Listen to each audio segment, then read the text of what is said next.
Boa tarde a todos. Cada vez mais o direito do trabalho tem vindo a ser assumido como uma garantia de bem-estar para os sujeitos da relação laboral. Já ouvimos várias exposições, já se falou muito da lei.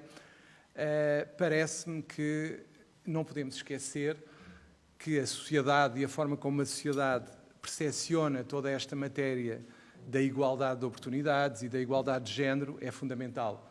E aí, creio eu, as coisas ainda não estão tão sedimentadas quanto a lei desejaria. Há pouco estava aqui a falar com a professora Cláudia precisamente sobre situações em que muitas das vezes a lei tenta impor comportamentos que ainda não são aceitos socialmente e, de facto, cria algum atrito dentro da sociedade. Aqui não é o caso. Eu diria que, do ponto de vista jurídico, desde 2009 tem havido uma verdadeira revolução no direito laboral. Primeiro com a igualdade de oportunidades, depois com a substituição do direito da maternidade e da paternidade pelo regime da parentalidade e depois surgindo a questão dos direitos de personalidade. Mas na prática, a prática aqui, ainda há bocado se falou do Law in Action, e essa é uma temática que nos deve preocupar a todos, porque nós estamos numa sociedade que cada vez mais valoriza a produtividade, a atividade. O stress é quase uma espécie de rei da nossa sociedade. Quem não tem pressão, de facto, não trabalha, não faz nada, e isso é algo que as pessoas têm vindo a interiorizar de uma forma que eu acho perigosa e preocupante. De facto, não é só os advogados, mas nós, advogados, eu posso falar da minha experiência e vejo que toda a gente anda um pouco nessa onda. O facto de termos smartphones, tablets, tudo o que quisermos, estamos permanentemente contactáveis, é algo que a lei não consegue resolver, mas que nos cria uma pressão muito grande e que tem naturalmente consequências ao nível da relação laboral. É impossível não ter. O não responder a uma mensagem da entidade empregadora, do superior hierárquico, dependendo das horas, ok, podemos responder que não vamos responder naquela altura e respondemos depois, mas depois no dia seguinte, se calhar a entidade empregadora pergunta porque é que não respondemos. E este tema não há lei que resolva. Não há. É que não há mesmo. O facto de nós termos rotinas extenuantes, eu não, mas quem tem, chegar do trabalho, brincar com os filhos, dar banho, ajudar nos trabalhos da escola e ainda enquadrar com horários repletos de atividades, a família acaba por ficar perdida. E um dos grandes problemas do direito neste momento, e reflete-se em tudo, parece-me, e é no fundo a base de tudo o que estamos a viver em termos sociais e naturalmente influencia o direito do trabalho, é que há um sentimento de desequilíbrio entre a atividade familiar e a atividade profissional. Não é fácil abrandar num lado, não é fácil abrandar no outro, mas normalmente o que acontece é que é na família que se sente mais esta dificuldade e esta divisão. Porque, de facto, quando estamos a olhar para um lado, não estamos a olhar para o outro, é um facto, é inevitável. Esta cultura do trabalho permanente e em excesso, sem limites, ao contrário do que acontece noutros países, é alimentada pela nossa cultura. Como é que o direito do trabalho vai controlar isto? Como é que nós vamos convencer as pessoas que existem limites e que as pessoas não são máquinas? Como é que nós vamos gerir o cansaço, a carreira e o stress? É muito difícil porque o sentimento de culpa que leva aos tais burnouts e às expressões que agora estão tanto na ordem do dia e que nos preocupam a todos, deveriam levar-nos a pensar. Se nós formos procurar, por exemplo, no Google, só com o tema desta intervenção e procurarmos o que é que nos aparece, eu diria que a informação que nos aparece é um bocado, diria eu, negativa e é uma certa desilusão. Como é que o tema tem vindo a ser tratado? Apresentam-se planos de igualdade de oportunidades de algumas instituições, organismos públicos, autarquias, empresas, legislação sobre o tema, muitas vezes sem enquadramento. E o que eu questiono é como é que nós estamos a fazer a sensibilização destas temáticas? Como é que nós estamos a fazer a literacia, se quisermos, para a parentalidade? Como é que nós chegamos às pessoas? Infelizmente, eu poderia dizer que isto é um caso isolado, mas não é. O que sinto, e cada vez mais, é que há um certo afastar das pessoas dos direitos. Há uma falta de literacia jurídica que depois se revela em muitos aspectos da nossa sociedade. E tem, naturalmente e infelizmente, também a ver com a questão da parentalidade. Acho que falta muita literacia. Acho que, e aqui não é nenhuma crítica, naturalmente, à Comissão para a Igualdade, acho que é um problema de base da nossa sociedade. Nós temos que nos habituar a falar dos direitos e a falar de forma que as pessoas percebam. Isto é muito fácil dizer que todos têm direitos em relação à parentalidade. É fácil dizer que todos temos que conciliar a vida pessoal e a vida profissional, mas como é que isto se faz? Como é que a lei vai chegar às pessoas? Há muita legislação. Portugal sempre foi conhecido, nomeadamente na área laboral, como um país extremamente avançado. Eu recordo-me, nos idos anos em que eu estudava, encontrei ali o meu colega que está com um aspecto bestial, portanto, é sinal que não estamos assim tão velhos. Eu lembrava-me de ouvir os professores de Direito do Trabalho dizer que a nossa legislação era das mais avançadas do mundo. Nem sequer era só da Europa, era do mundo. O problema era a aplicação.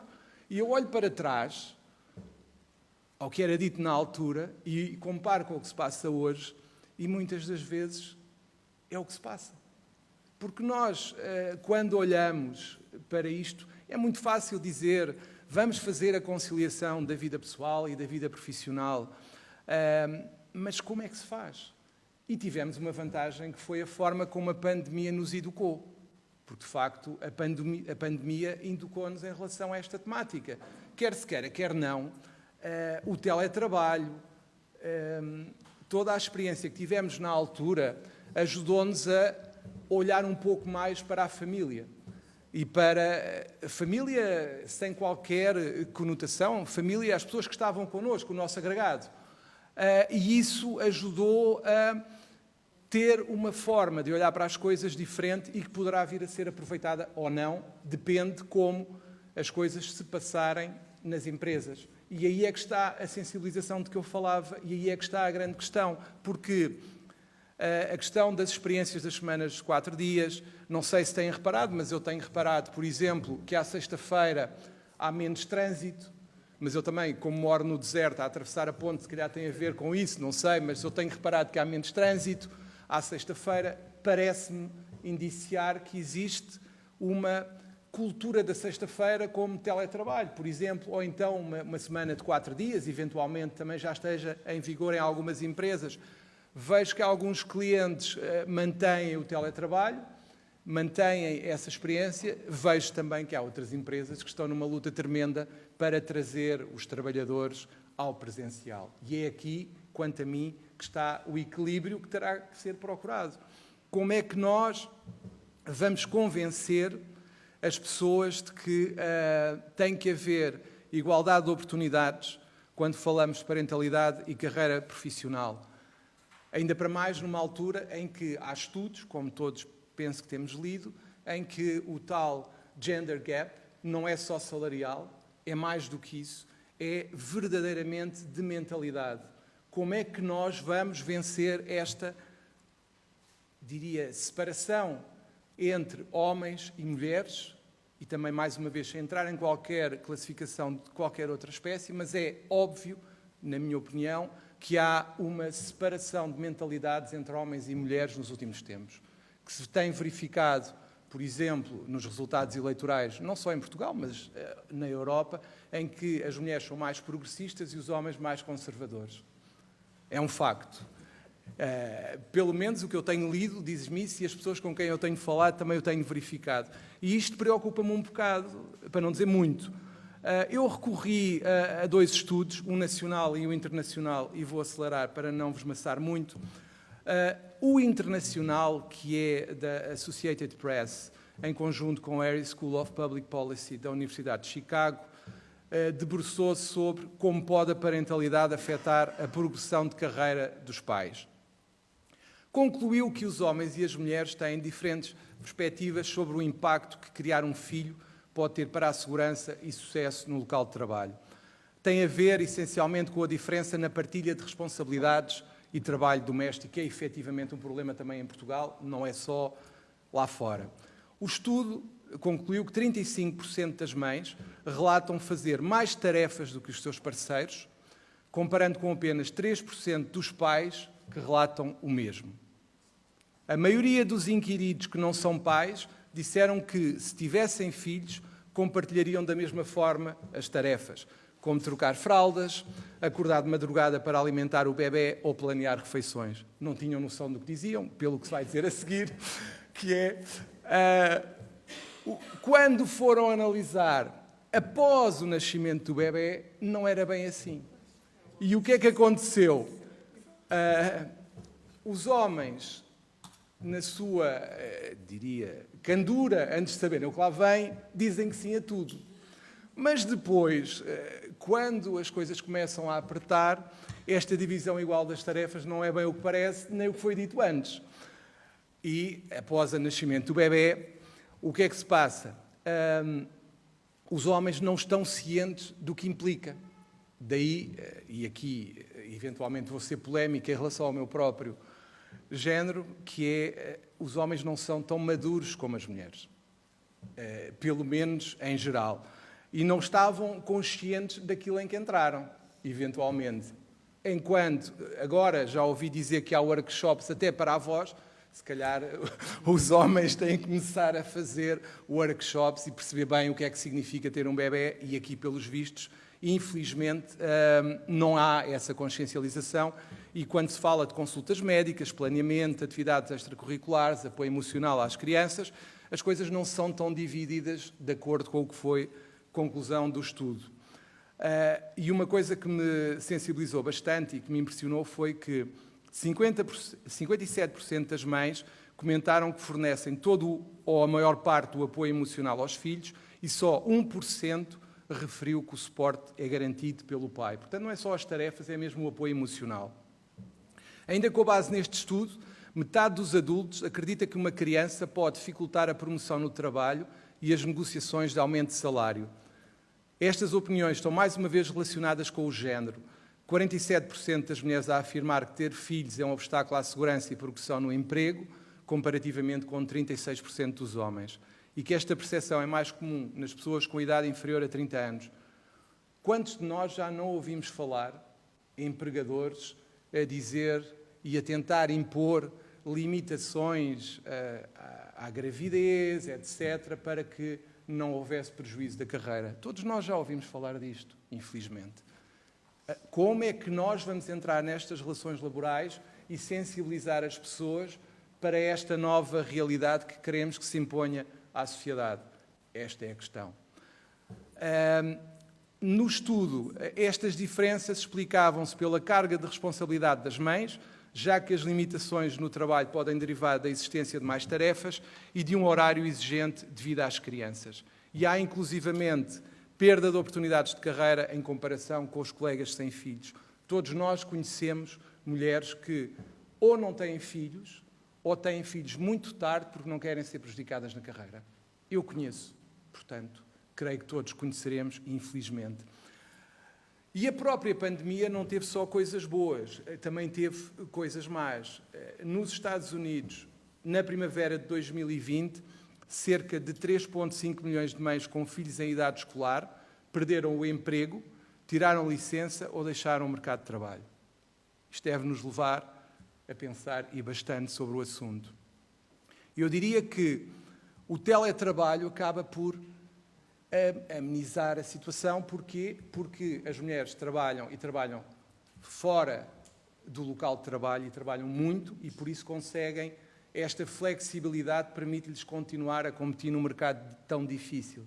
Mas isto implica, e aí eu penso que a legislação tem que ter uma atitude mais agressiva, se quisermos dizer assim, de impor os tais mecanismos que vamos falar a seguir de flexibilização da jornada laboral para que as mulheres não sejam prejudicadas, mas não só, porque isto é atuar do lado do empregador, mas é preciso atuar também do lado do casal, do lado das relações do casal, de forma a que todos percebam que quer o homem, quer a mulher devem ter igualdade de oportunidades e ela começa em casa.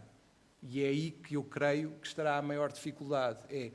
Até podemos convencer o empregador, nem que seja com coimas e contraordenações e tudo mais, mas como é que se convence o casal a ter esta harmonia?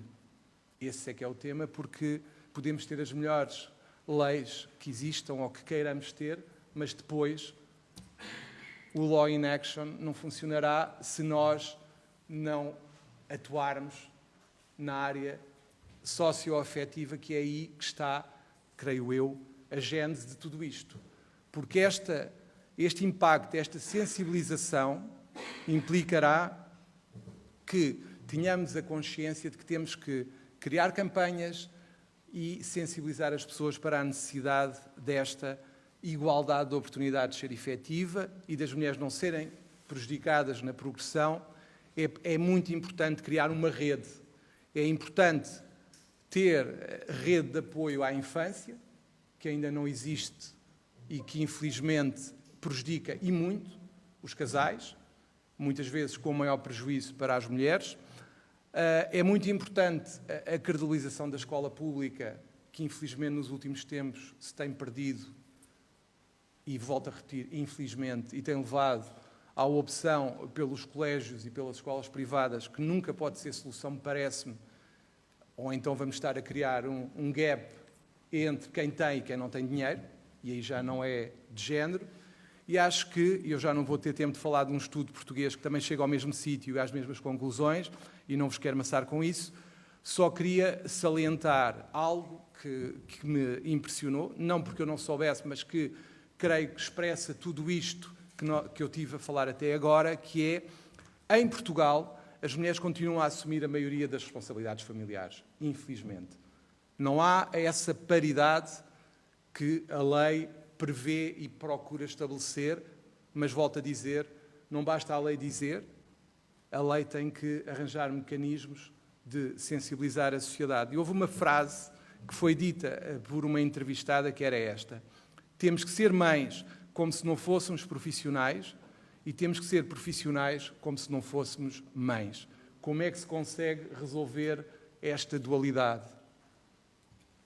Não tenho a resposta, excepto, na minha opinião, voltar a repetir, estas sobrecargas, tudo isto que existe e que mais penaliza as mulheres, eu diria que não é só impor, é preciso sensibilizar. É preciso também combater o tal preconceito que ainda existe, de que o homem trabalha, a mulher fica em casa. Ainda há muita gente que, tendo que haver uma opção dentro do casal, até se for o homem a ficar em casa, no trabalho, onde ele vai dizer, vai ser olhado de lado e vão dizer, pronto, eu não vou dizer o que vão dizer, mas vocês sabem o que dizem. Portanto, o homem não fica bem visto, e isso é algo que é estigmatizante. Imaginem o que é a conversa de amigos que vão à casa do casal e que ele diz: eu fiquei em casa a cuidar das crianças. Imaginem como é que vai ser olhado pelos amigos. Isso pesa na escolha, infelizmente, e isto ainda existe. É difícil vender esta situação enquanto nós não tivermos uma absoluta paridade e sensibilização das pessoas. Volto a repetir, eu diria que as medidas de apoio à parentalidade que existem são importantes, mas eu citaria, por exemplo, só ver aqui quanto tempo é que me falta, 2 minutos.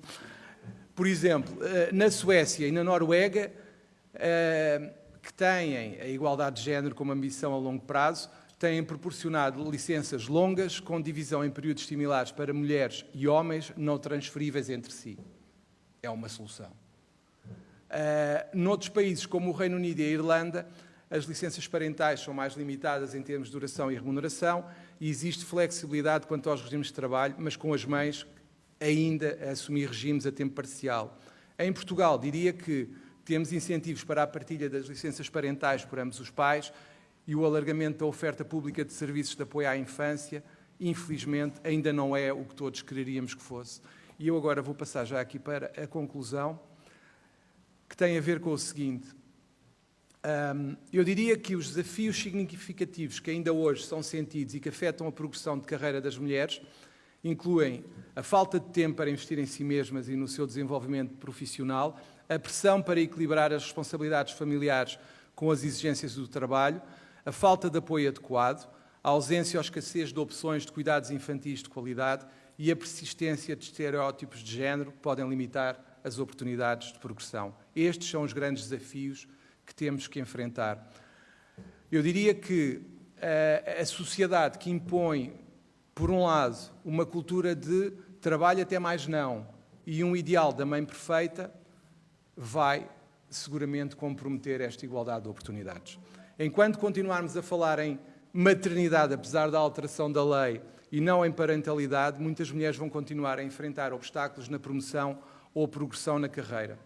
Eu diria que licenças de parentalidade com uma duração mais prolongada e repartidas de forma equitativa entre pai e mãe, não transferíveis, com uma remuneração de referência adequada, poderá ser uma via. A outra, parece-me, é promover discussão de papéis de género e direitos das mulheres e dos homens, explicar o que implica a parentalidade, os apoios que existem, espalhar e divulgar a informação sobre as medidas existentes para apoio à parentalidade e a quem se destinam, assegurar que ambos os progenitores, independentemente do género, conseguem acionar as medidas de apoio à parentalidade e promover uma discussão sobre o que é que nós queremos para a nossa sociedade e que tipo de família, e volto a dizer, família, se quiserem chamar célula base da sociedade, nós queremos ter no futuro, e aí vai estar a resposta. E ver como é que isto corre na prática, porque monitorizar as medidas é fundamental.